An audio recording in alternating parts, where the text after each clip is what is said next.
Pendant des décennies, Rita Marley fut considérée comme la veuve loyale qui portait la flamme de Bob Marley après sa mort prématurée. Elle construisit sa vie autour de la protection de son nom, de sa musique et de ses enfants.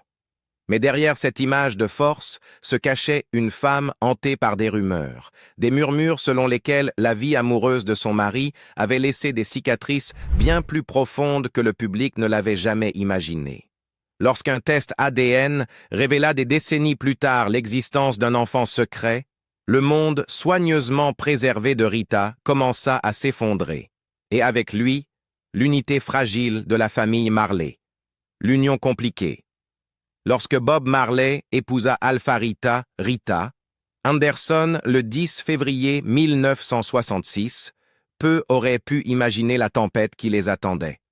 Il n'était pas encore le prophète mondial du reggae, seulement un jeune homme avec de l'ambition, une guitare et une foi tournée vers le rastafarisme.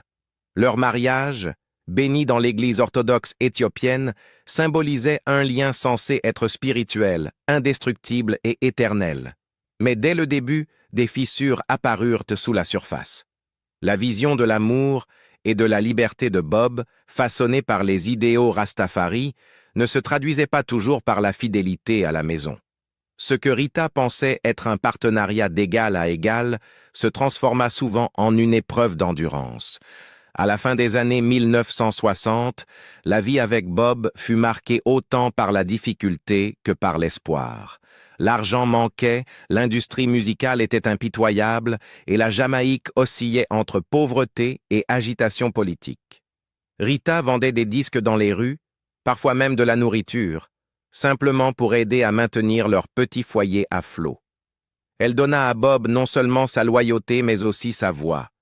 Elle chanta en chœur sur nombre de ses enregistrements, se tenant derrière lui au sens propre comme au figuré, tandis que les Wailers commençaient à grimper. En 1967, elle donna naissance à Cedella, le premier de leurs 3 enfants communs. Ziggy suivit en 1968, puis Stephen en 1972. En outre, Bob adopta Sharon, la fille de Rita, issue d'une relation précédente, l'élevant comme la sienne. Mais à mesure que la célébrité de Bob grandissait, les tensions dans leur mariage s'intensifiaient. La sortie de Catch a Fire en 1973 propulsa les Wailers sur la scène mondiale. Soudain, Bob n'était plus seulement un chanteur jamaïcain, il était une voix révolutionnaire des opprimés. Les chansons qu'il écrivait, de Get Up, Stand Up à No Woman, No Cry, parlaient de liberté, de résilience et d'unité. Pourtant, alors qu'il prêchait ses idéaux au monde, sa vie privée racontait une autre histoire. Les femmes étaient attirées par lui, non seulement pour sa musique, mais aussi pour son magnétisme. Il pouvait être doux, joueur et d'un charisme désarmant. Pour Rita, cela signifiait vivre dans l'humiliation constante d'aventures extra-conjugales qui n'étaient plus chuchotées mais reconnues ouvertement. Bob eut des enfants en dehors de leur mariage, chaque arrivée étant une blessure que Rita était censée endurer en silence. Janet Bowen lui donna une fille, Roanne. Pat Williams donna naissance à Robert Jr. Et peut-être le plus célèbre, au milieu des années 1970, Bob entama une relation avec Cindy Breakspear, une Canadienne jamaïcaine qui remporta le titre de Miss Monde en 1976. Cindy lui donna Damian Marley, le plus jeune des enfants officiellement reconnus de Bob. Pour Rita, Cindy n'était pas seulement une autre femme. Elle était une figure publique, une rivale glamour dont la présence dans la vie de Bob ne pouvait être cachée. Malgré cela, Rita resta l'ancre. Elle était là en décembre 1976 lorsque des hommes armés envahirent leur maison de Kingston en pleine période de troubles politiques violents. Bob fut blessé par balle, tout comme Rita, qui reçut une balle dans la tête, mais survécut. Encore convalescente, elle se tint à ses côtés lors du concert Smile Jamaica, seulement 2 jours plus tard, se produisant devant des milliers de spectateurs, sa loyauté exposée aux yeux du monde. Cette loyauté, toutefois, eut un coût personnel. Des amis dirent plus tard que l'esprit de Rita avait été à la fois endurci et marqué par ces années, qu'elle avait appris à vivre avec la trahison en enfouissant sa douleur sous le devoir. Quand Bob mourut le 11 mai 1981, à seulement 36 ans, Rita fut projetée dans un rôle encore plus lourd. Comme Bob n'avait laissé aucun testament, selon la loi jamaïcaine, sa succession sombra dans le chaos. Rita se battit farouchement pour protéger ce qu'elle considérait comme l'héritage de son mari, s'opposant aux avocats, aux partenaires commerciaux et même à certaines des autres compagnes et enfants de Bob. Elle devint la matriarche, le visage public de l'empire Marley, mais aussi sa figure la plus clivante. Chaque décision qu'elle prenait, qui recevait quoi, comment la succession était gérée, quelles histoires étaient racontées et lesquelles étaient effacées, fut scrutée. Et puis, des décennies plus tard, survint la découverte qui rouvrit d'anciennes blessures, des preuves ADN confirmant l'existence d'un autre héritier. Pour Rita, ce ne fut pas seulement une complication juridique, ce fut un séisme personnel. C'était comme si l'ombre de Bob était revenue lui rappeler que même dans la mort, il avait laissé derrière lui des secrets capables de défaire tout ce qu'elle avait construit. L'union compliquée qui avait commencé par des vœux dans une église de Kingston était devenue, dans ses derniers chapitres, une histoire de loyauté poussée au-delà de l'endurance, d'un amour marqué par la trahison et d'un héritage à jamais enlisé dans la controverse. Les autres femmes et l'ombre de l'infidélité. La célébrité de Bob Marley était indissociable de son charisme. Les femmes étaient attirées par lui partout où il allait, et il les repoussait rarement. Rita le savait, et bien qu'elle ait souvent tenté d'ignorer cette réalité, elle ne pouvait y échapper. Au milieu des années 1970, Bob entretenait des relations avec plusieurs femmes, dont beaucoup donnèrent naissance à ses enfants. Il y eut Janet Hunt, avec qui il eut Rohan en 1972. Janet Bowen, la mère de Karen, née en 1973. Cindy Breakspear, un mannequin canadien couronné Miss Monde 1976, donna naissance à Damian Marley en 1978. Chaque nouvel enfant compliquait la situation, car Bob leur témoignait de l'affection, tout en laissant à Rita la responsabilité de maintenir l'unité fragile d'une famille grandissante et non conventionnelle. Certaines de ces femmes étaient tolérées par Rita, ne serait-ce que parce que Bob insistait pour les garder proches. D'autres, en revanche, suscitaient une rivalité amère. Cindy Breakspear, en particulier, était un sujet sensible. Tandis que Rita s'efforçait d'incarner la dignité de l'épouse, Cindy représentait la jeunesse, le glamour et l'attention internationale. Le public suivait leur guerre silencieuse, même si rarement l'une ou l'autre s'exprimait ouvertement. Puis vint Yvette Crichton. Contrairement à Cindy, elle n'était ni reine de beauté ni visage célèbre. Elle travaillait étroitement avec l'organisation Marley, aidant à traiter le courrier des fans et vivant un temps dans la même maison que la mère de Bob, Cedella Booker. Pour Rita, Yvette n'était rien d'autre qu'une intruse. Leur hostilité devint ouverte, marquée par des disputes bruyantes et un mépris réciproque.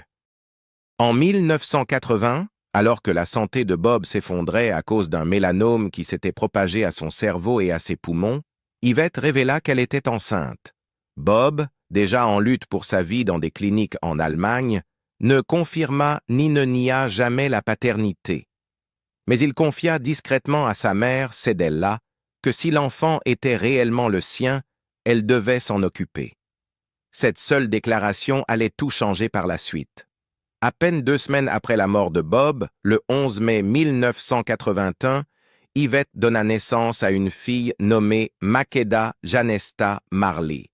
Contrairement aux autres enfants de Bob, Makeda vint au monde entourée non pas de célébration mais de suspicion, de rejet et de ressentiment. Pour Rita, qui avait enduré des années d'humiliation, l'idée d'élever un autre enfant né de la trahison était intolérable. L'enfant secret et la bataille pour la reconnaissance.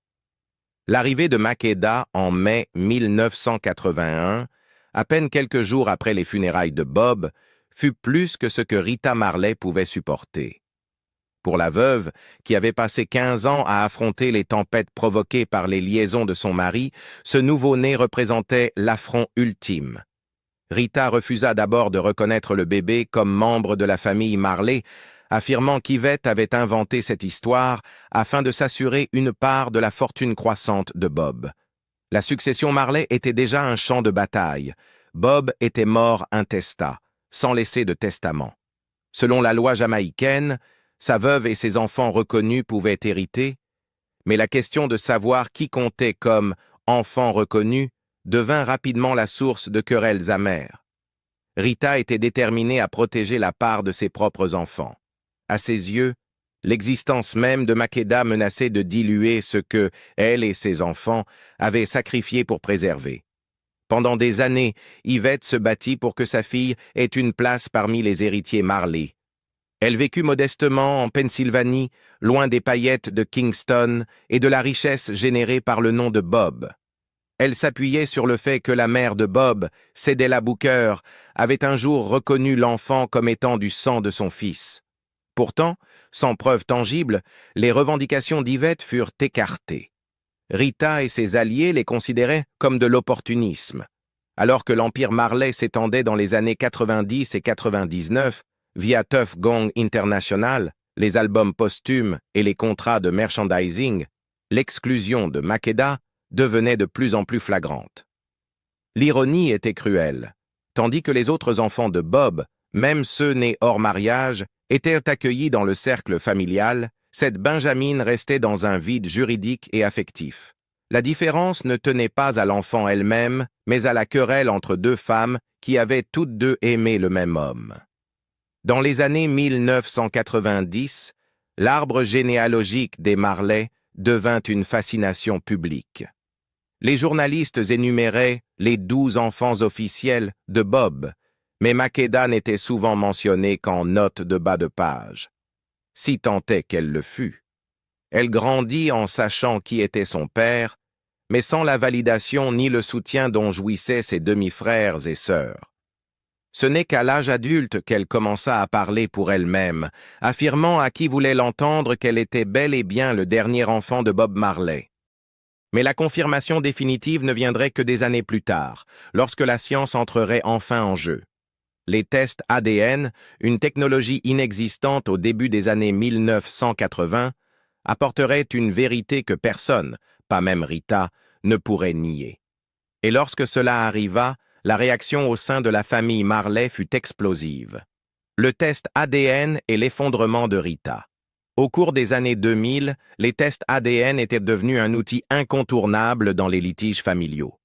Pour Makeda, désormais adulte et déterminé à prouver sa filiation, c'était le seul moyen de réduire au silence des décennies de doute. Après des années de batailles juridiques et de pression discrète, un test fut enfin réalisé. Les résultats furent clairs. Elle était la fille de Bob Marley. Pour le reste du monde, cette révélation semblait presque inévitable. L'histoire de Bob avec les femmes était bien connue, et la ressemblance de Makeda avec la lignée familiale était indéniable. Mais à l'intérieur du foyer Marley, les résultats tombèrent comme une bombe. Rita, qui avait passé des décennies à protéger l'héritage de son mari, fut humiliée. Pour elle, il ne s'agissait pas simplement d'un enfant supplémentaire s'ajoutant à un arbre généalogique déjà compliqué. C'était une trahison qui refusait de mourir, même d'outre-tombe. Des amis proches de la famille se souviennent que la réaction de Rita frôlait la fureur. Elle avait enduré la relation publique de Bob avec Cindy Breakspear. Elle avait vu Damian, l'enfant issu de cette liaison, devenir l'une des plus grandes étoiles du reggae. Mais cette fois, c'était différent. Makeda était née après la mort de Bob, preuve d'une liaison qui avait hanté les derniers mois de Rita avec lui. Être contrainte, des décennies plus tard, de l'accepter comme héritière légitime était insupportable. Le test ADN bouleversa le paysage juridique. Makeda ne pouvait plus être rejetée comme une imposture ou une opportuniste. Elle avait désormais un droit légitime sur la succession de Bob, une fortune valant des dizaines de millions dans les années 2000, et un nom doté d'une puissance culturelle immense. Pour Rita, cela signifiait rouvrir de vieilles blessures à un moment de sa vie où elle cherchait paix et contrôle. Au lieu de cela, elle se retrouva à revivre les humiliations de son mariage sous la lumière crue de la science moderne. Certains récits évoquent comment cette révélation déclencha de violentes disputes au sein de la famille. Certains frères et sœurs accueillirent Makeda avec prudence, la reconnaissant comme du sang, tandis que d'autres se rangèrent du côté de Rita, qui jugeait le moment cruel et injuste. La matriarche, autrefois pilier inébranlable du clan Marley, se mit à s'emporter. Elle accusa Yvette de manipuler la situation, d'utiliser la science pour forcer son entrée dans une famille qui ne l'avait jamais voulu. La tragédie de tout cela était flagrante. La veuve du fils le plus aimé de la Jamaïque, autrefois louée pour sa force, s'effondrait publiquement face à une vérité qu'on ne pouvait plus ignorer. Et pour Makeda, la victoire de la reconnaissance s'accompagnait du lourd fardeau de savoir qu'elle était au centre de la tempête qui brisait ce qu'il restait de paix dans la maison de son père. Division familiale et lutte pour la succession. La confirmation de la paternité de Makeda ne régla pas l'affaire. Elle l'enflamma. La succession de Bob Marley, déjà l'une des plus complexes de l'histoire de la musique moderne, devint encore plus disputée. Avec plus d'une douzaine d'enfants, 8 mères et un empire valant des dizaines de millions, chaque nouvelle reconnaissance signifiait une part supplémentaire à diviser. Rita avait longtemps été la gardienne de l'héritage de Bob. Elle dirigeait Tuff Gong, négociait les contrats de licence et parlait au nom du nom Marley. Mais l'entrée de Makeda affaiblit son autorité. Si un enfant exclu pendant des décennies pouvait soudain obtenir un statut légal, qu'est-ce que cela disait des décisions prises par Rita par le passé? Que signifiait cela pour l'empire qu'elle s'était acharnée à contrôler? Les autres enfants étaient divisés. Ziggy et Stephen, les porteurs de flambeaux les plus visibles de la musique de leur père, penchaient vers l'acceptation, du moins publiquement. Ils avaient vu de leurs propres yeux comment l'exclusion pouvait éroder l'image de la famille, et ils voulaient protéger la réputation de Bob. Mais d'autres, surtout ceux les plus proches de Rita, pensaient autrement. Ils considéraient Makeda comme une intruse dont l'arrivée rouvrait des blessures douloureuses. Les tribunaux furent de nouveau saisis. La revendication légale de Makeda, soutenue par l'ADN, était impossible à ignorer. Pourtant, la reconnaissance financière ne se traduisait pas automatiquement par une acceptation familiale. Elle se retrouva à la marge, légitime sur le papier mais isolée dans la pratique. Ses frères et sœurs avaient grandi sous les projecteurs Marley, chantant, enregistrant et portant le flambeau du reggae à travers le monde. Makeda, elle, avait grandi dans l'ombre, avec pour seul lien au patrimoine Marley la persévérance de sa mère. La lutte pour l'héritage mit en lumière des vérités plus profondes sur la famille. La décision de Bob de ne pas laisser de testament avait imposé un fardeau insupportable à ceux qu'il laissait derrière lui. En cherchant à répandre son amour largement de son vivant, il avait laissé des fractures qui s'élargissaient avec le temps. L'affaire Makeda n'en était que le rappel le plus criant. Il ne s'agissait pas seulement d'argent, mais de savoir qui avait le droit de revendiquer le sang, le nom et l'héritage de Bob. Pour Rita, la bataille devint personnelle. Elle voyait son rôle non seulement comme la préservation de la succession de Bob, mais aussi comme la défense de sa propre dignité. Pour elle, la reconnaissance de Makeda n'était pas un simple fait neutre, c'était une accusation contre son mariage, la preuve que ses années de loyauté avaient été récompensées par la trahison. Elle ne put cacher son amertume, et son image publique commença à changer. Ce qui autrefois la faisait paraître forte, la fit désormais paraître vindicative, s'accrochant au contrôle d'une famille qui lui échappait peu à peu. Alors que les batailles successorales s'éternisaient jusque dans les années 2010, le nom de Makeda resta un sujet brûlant. Pour certains, elle était le symbole d'une justice enfin rendue. Pour d'autres, elle représentait le fantôme des erreurs de Bob, ravivé par une technologie qu'il n'avait jamais connue de son vivant. La tragédie durable et l'héritage de la révélation ADN. Lorsque la poussière retomba, la famille Marley était plus fracturée que jamais. La révélation ADN avait offert à Makeda la validation qu'elle avait recherchée pendant des décennies, mais à un prix qui ne pourrait jamais être remboursé. Elle avait gagné son nom, mais perdu tout espoir d'unité. L'enfant que Bob n'avait jamais connu devint le symbole d'une vérité trop douloureuse pour que sa veuve puisse l'accepter. Rita, autrefois la matriarche de fer, devint de plus en plus isolée. Pour les étrangers, elle restait la gardienne de la musique de Bob, mais ceux qui regardaient de plus près voyaient une femme hantée par la trahison. Des amis murmuraient qu'elle se sentait moquée par le destin, que le dernier chapitre de son mariage avait été écrit non pas dans l'amour ou la loyauté, mais dans l'humiliation, pour une femme qui avait enduré les liaisons, les ragots et le défilé sans fin de rivales. La reconnaissance de Makeda fut le coup final qui laissa son esprit vacillant. Pendant ce temps, Makeda elle-même n'embrassa jamais pleinement l'Empire Marley. Bien que son ADN la plaçât sans conteste dans la lignée, elle vécut loin des projecteurs. Contrairement à Damian, Ziggy ou Stephen, elle ne bâtit jamais de carrière sur le nom de son père. Elle porta plutôt le fardeau d'être à la fois reconnue et rejetée, liée à un héritage qui lui apportait bien peu de chaleur en retour. La tragédie du test ADN ne résidait pas dans la science, mais dans les personnes qu'il mit à nu. Il confirma ce que beaucoup soupçonnaient déjà, que la passion de Bob Marley pour les femmes et la vie ne pouvait être contenue dans les limites du mariage. Mais il révéla aussi le coût humain de ses choix, une veuve brisée par le poids de la trahison, des enfants divisés par la loyauté et la suspicion, et une fille reconnue trop tard pour se sentir véritablement accueillie. Au final, le nom Marley continua de briller à travers le monde, sa musique unissant les générations, même si la famille derrière lui restait marquée par les secrets. Et au cœur de tout cela se trouvait Rita, une femme qui avait donné sa vie à la vision de Bob pour finalement se voir s'effondrer lorsque la vérité la rattrapa.